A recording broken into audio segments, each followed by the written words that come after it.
As detailed in Dr. Hardiman's Brain Target 6, consistent feedback is an essential component of student development. Here, we include 3 types of feedback we invite you to consider with your students. The first is daily feedback tools like the GLOWS technique discussed earlier. These regular practices connect directly to transformative SEL and create ritualized affirmations that bolster student confidence, self-management, and overall classroom culture. Because of the integrated nature of this unit plan, we have provided a copy of Wit and Wisdom's narrative writing rubric to be used throughout the module, as well as an example of simple songwriting checklists that can be applied in the evaluation of music-based experiences we have provided.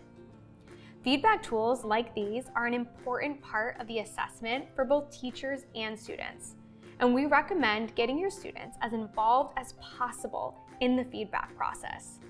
This can be done via one-on-one conferences where the evaluation process is structured as a discussion, or through student self-evaluation tactics that we will explain next.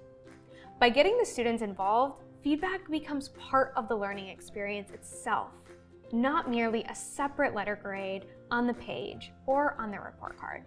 For this reason, we also suggest allowing students the opportunity for revision post-feedback.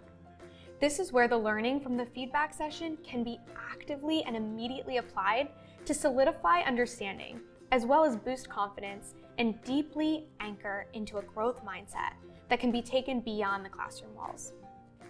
A major tenet of our work with this unit plan was to empower students through their voices, ideas, and agency. One method for engaging this further is through the reflection tools like the one provided in the resource pack. Self-reflection leads to deepened self-awareness, which is the most fertile well for holistic human growth and development.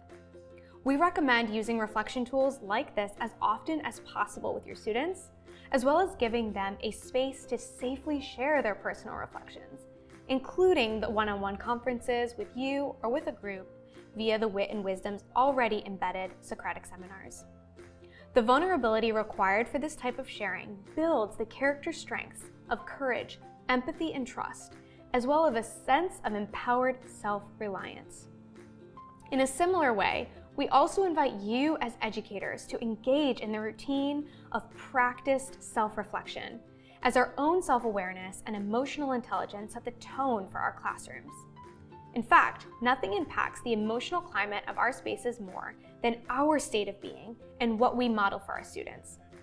Therefore, if you are interested, we invite you to consider a reflective practice that works for you, from journaling to reflecting aloud with a trusted friend, or building on practices already in your repertoire.